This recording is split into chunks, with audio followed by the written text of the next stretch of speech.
just sitting down thinking, how can I introduce this new episode of Attempting Not to Get Sacked? And I thought to myself, maybe I should pose a question to you, the viewers, and you can comment below on what your answer is.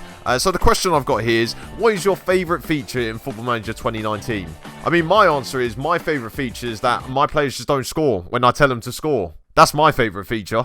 The last time we met, we took on Norwich away from home and lost to them by 1-0, but we did beat Leeds United in the Yorkshire derby, and even though some people have said it's not a derby, in my eyes, everything is a derby to me. Eros Grezda, who is one of my new signings over the summer, scored the winner against Leeds, and, well, something amazing happened straight after the Leeds game. Well, I say amazing, it was amazing, and then it just went to shit straight after, so just like every episode in this series, it always starts off amazing, and just slowly goes downhill before we reach the bottom. So the game following the Leeds match was away at Stamford Bridge to play Chelsea, and Eros Grezda gave us a great start after 10 minutes as he volleyed in an Angel Gomez cross from the left-hand side, and then he took the game by the scruff of his neck by running at the Chelsea defence and is slotting it past Kepa, which saw us claim a famous 2-0 victory at Stamford Bridge. We followed that Chelsea game up with a home game against Manchester City, and João Felix, one of the most expensive players in the world, scored this long-range strike to give them a 2-0 victory. After the City game came Arsenal, another difficult game. Lucas Torreira scored after 20 seconds to give Arsenal an early lead,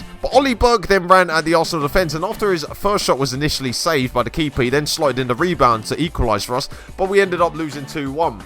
And in this episode, we do take on Southampton away from home. Now, you can see that we're currently 7th in the league. We're just off the European places, but the teams below us are quite close to us, so we are in deep trouble if we lose this game against Southampton. So we've got a bit of time before we can mount our European challenge again. So in the last match against Arsenal, Nick Powell got himself injured for 2 months, which, I mean, it's no surprise really anymore in this series that he's the most injury-prone player I think I've ever used in Football Manager. Technically brilliant, he just gets injured all the time. But I also forgot to take an image of Eros Grezda being injured for 2 months, so he's in there somewhere. So he wins me 2 games and gets injured for 2 months. It's like the story writes itself sometimes. Sergio Reguilon has also signed a new contract for another 4 years at the club. I didn't give him the contract. I've realised I've given the director of football the responsibility of handing out the contracts, and now we're paying him 78 grand a week. He's played 20 times in a year. He's now my highest paid player. I mean, at least someone's burning money. Tommy Smith has also signed a new 4-year deal at the club, and he's now on 42.5 grand a week. Man, some of these players are getting overpaid to fuck. So before the Chelsea game, Paul Clement said that we're in a good place right now, which we were, and then he jinxed it because we've now lost 3 in a row. So just before we played Man City, it was my 100th game in charge of managing Huddersfield, and we would have got to that total quicker had my team decided to win a lot of the cup games that we should have won in the last 2 seasons. Graham on social media also said that imagine if we had never hired Proud. I mean, I can imagine it right now. Steve Mounier is also struggling to score recently. He's now gone 7 games without finding the net. And it's not good news for me because Neil Mopai got himself sent off against Man City for elbowing someone in the face, and he's got himself a 4-match ban. So now I've got a striker that doesn't score, a striker that's not good enough for the league, a striker that's suspended, and Peter Crouch, who's in the reserves. No wonder we're not scoring enough. We've scored 9 goals in 10 games. That is pretty shocking. And amazingly, 2 of them came against Chelsea away from home, which is one of our more difficult games. D'Amico Dehaney has also been named in 3rd in Young Player of the Month in the Championship for Portsmouth, and I sent him on loan there. And, I mean, the way that he's been playing, surely Portsmouth are doing very well. Oh. Currently bottom of the league and winless. Why do I love this club? Why do I support Portsmouth? I should have just supported someone easy like Real Madrid. So a few weeks ago, Alex McLeish said that he would be considering Ollie Burke for selection because he doesn't believe in big club bias. And he followed that up by not calling him up for the Scotland squad for their upcoming international games. He's really done me there. I also put in an inquiry for you for Donny van den Beek from Ajax. I was told to fuck off. Elias Kachunga also came to me and said that he's worried because he's not getting any first team chances recently. And I said that I'm going to sell you for the good of your career. And then he told me that he just wants to stay here and sit on the bench.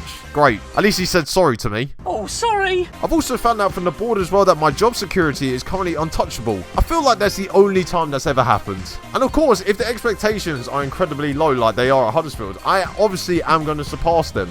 And I always say this, I am the greatest manager they've ever had. But now we move into our game against Southampton away from home. Now, Southampton are currently 12th in the league while we're sitting in 7th, so a defeat would send us plummeting down the league.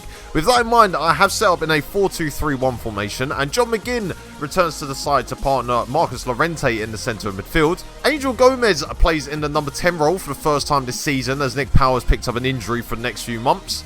And Steve Mounier leads the line for us despite misfiring because there is literally no other quality I've got up front. That is available, sorry. That is available. So I'm about to take on Southampton. I've seen that Steven Gerrard is their manager, and they've got a centre-back whose name I don't recognise. Is he a regen? No, I'm just being an idiot. He plays for Ajax, of course. My football knowledge has failed me again. But I've looked at the team that Southampton has set up, and it doesn't strike me with fear. I'm not going to lie. I mean, they might have Steven Gerrard as manager, but that still doesn't bother me. I mean, Paul Scholes has always been better. We started off on the right foot by giving a great team talk. It was nearly inspiring. You should have been there. You should have been there. It nearly brought me to tears, and I was the one giving it. It was just basically me talking into a hairbrush, but I don't really know whose hairbrush this is anyway. Shall we just move on?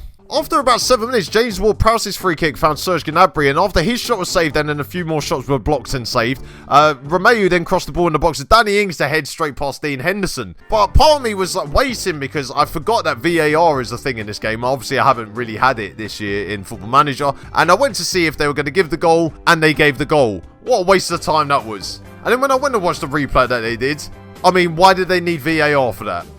Seriously. We responded quite well to going behind as Angel Gomez stole the ball from a Southampton throw-in but hit his shot just wide of Angus Gunn's post. And in terms of highlights, that was really it. Like, it's a bit disappointing. We're 1-0 down and not really much has happened. We did start off the second half very strongly, and Callum Hudson-Odoi's clearance found Steve Mounier on the wing, and he ran down the wing and passed it across the box with John McGinn to fire it straight at Angus Gunn from close range. How the fuck has he missed that? I mean, it's a good save by the keeper, but surely John McGinn should be putting that in the back of the net. And then Ollie Burke started running at the Southampton defence, and his long-range shot hit the bar and went over. I feel like a goal is coming for us. I can feel it. I can feel it, guys. But then again, saying that, it wasn't really all us as Serge Gnabry ran through the middle of our defence and ran towards our goal, but fired the shot straight at Dean Henderson. And just when I thought we'd get another chance, James Ward-Prowse played a long ball over the top of our defence, and Jorgensen missed it. Danny Ings ran through, made it 2-0. What is the point? What is the point? I cannot wait to be in a relegation battle now. And that was really it. We lost 2-0 to Southampton. Another defeat. And down the table we go. Will we ever win again? That is the question that I want to pose to you as well now. I mean, I bloody well hope so, because I really want this series to at least hit 40 episodes. Meet me at the ice cream truck. I'll buy you an ice cream. I'll whip out my drumstick. That will make your eyes gleam. Lick it up quick before it melts on the floor.